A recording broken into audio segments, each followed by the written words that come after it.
Have you ever had a basketball coach or a parent tell you to follow your shot? Yeah, I did too. And then one day I realized maybe I should focus on making the shot instead of trying to get my own rebound. I hope one day you realize this too. The point is, not everything your coaches or parents tell you is actually good advice. So in this video, I want to talk about 7 things that you might have heard throughout your basketball career and talk about why that information is outdated. I'll never forget when I was playing AAU basketball in 6th grade, we had a player on our team who was 6 foot tall. Being 6 foot in 6th grade is huge. So he automatically played center for us, and he was able to use his size to his advantage against the smaller kids. After that AAU season, I ended up changing teams. So I didn't see that kid again until a random AAU tournament 4 years later when I was a sophomore in high school. As I was watching him play, I realized something. He really hadn't grown that much, maybe only 1 or 2 inches, but he was still playing under the basket because he had never developed any guard skills. I see this happen way too often. Kids who are tall when they're younger get left behind because they grow up not working on their three-point shooting or their ball handling. Nowadays, it doesn't really matter how tall you are. You should always be training your guard skills. I'd argue that it's first on the coaches who just put a kid under the basket from such a young age. So that's why young players who are tall need to learn on their own to continue to work on developing their guard skills. Look at some of the best players in the NBA. A guy like Kevin Durant, who was probably really tall even when he was younger,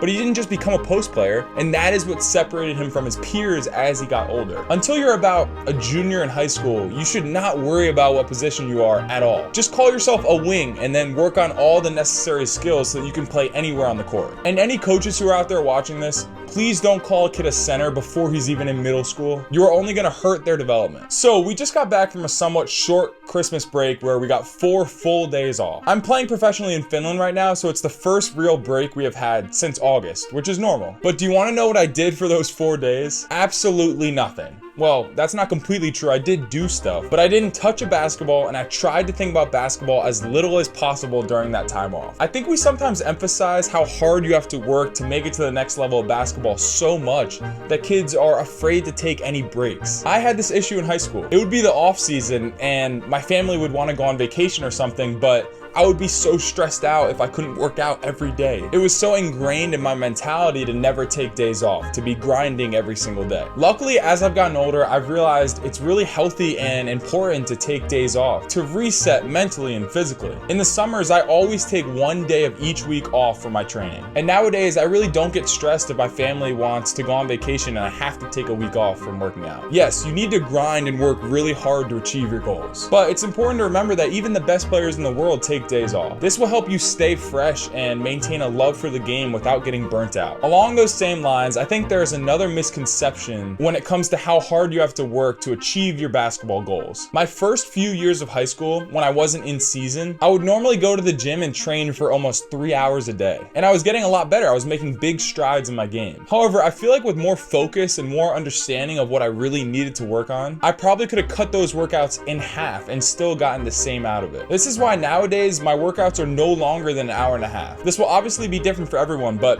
I really believe it's not necessarily true that the more hours you put in, the more you're gonna get out. In college, I had the routine of working out with a coach before almost every practice, kind of like a warm-up where I could get a lot of skill work in. And those workouts were usually only 20 to 30 minutes. That probably seems short, but if you know exactly what you want to work on and you stay focused, it's crazy how much you can get done in only 30 minutes. So in the new year, try and be honest with yourself. Is the time you have in the gym well spent, or are you messing around and not taking your workouts as seriously as you should be? I can make an entire video on all the ways that traditional coaches teach basketball that are simply wrong. In fact, maybe I will make that video. But for now, let's go through a few of the most egregious things that coaches tell kids that are making them worse, not better. First, when it comes to shooting form, there are 2 things that I always hear coaches say that are simply wrong. When I was younger, I was always taught to square up to the basket and not to dip the ball when I caught a pass. Now let's take a look at how Kevin Durant shoots, one of the greatest scorers in NBA history. What do you know? He dips the ball and his feet are turned when he shoots. When it comes to things like shooting form, be really careful about listening to a coach that says he has all the answers. Instead, make sure you're watching basketball and learning from the best players. Luckily, I had a trainer that did that, so I went from being a below average shooter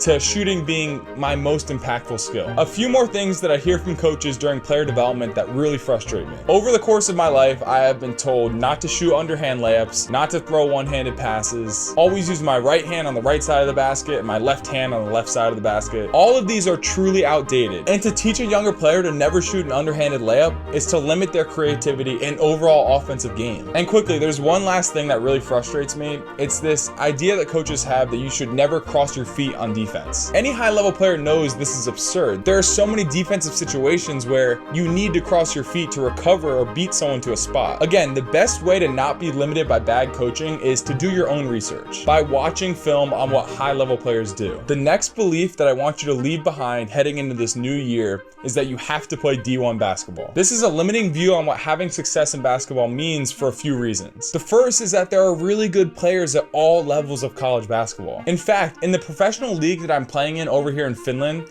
there are guys from Division 1, Division 2, Division 3, and even junior college. So guys from all those levels are getting paid to play basketball after college. It doesn't matter what level of college basketball you play because it's gonna be competitive as hell no matter what. The second reason that it's limiting to think that you need to play Division 1 basketball is that it takes away from what is really important, which is the journey, not the destination. The way to feel fulfillment at the end of the road is to know you put in the work to get better every day. And that's all you should worry about. Because the reality is there are a lot of guys on Division 1 rosters who are really unhappy with their situation. Just because you make it to that highest level doesn't mean everything is sunshine and rainbows. What matters is controlling what you can control and focusing on what you can do today to improve yourself as a hooper and as a person. As you focus on what you can improve as a basketball player in 2024, I also want you to realize that there's a lot of factors that go into having a successful basketball career. This includes things that have nothing to do with how many points you score. When Colgate first started recruiting me, I was a junior in high school. I remember the first conversation I had with them. Off the bat, they asked me what my grades were. They didn't want to know what my stats were or if I was talking to other schools.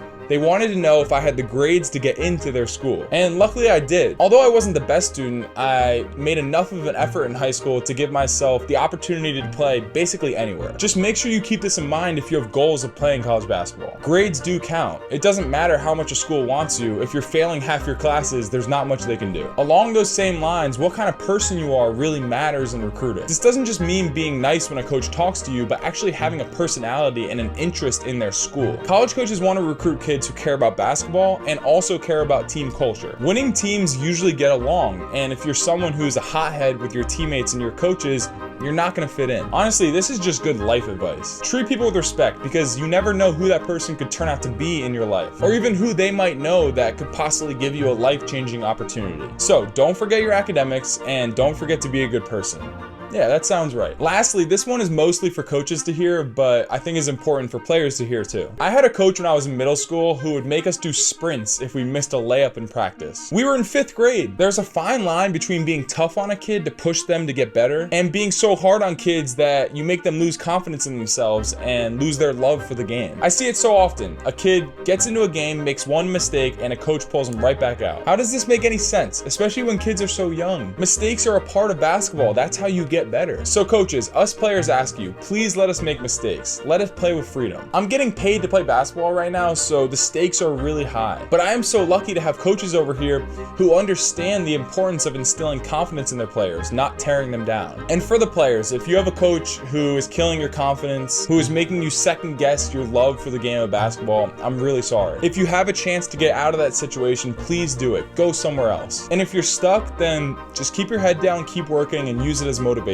Basketball is a beautiful game, and I have been in situations where my love for it was tested, but eventually I worked through it, and so will you. Make 2024 the year you discover your true love for the game, and put everything you can into it. You only get one chance to go on your basketball journey. Maybe this past year was a struggle for you, so use that as motivation going forward. And let me know if there are other outdated basketball beliefs that you are leaving behind in 2024. And if you want to learn more about how you should be training in basketball, watch this video on the truth behind basketball training for younger players. Happy holidays, thank you for watching, and I'll see you in the new year.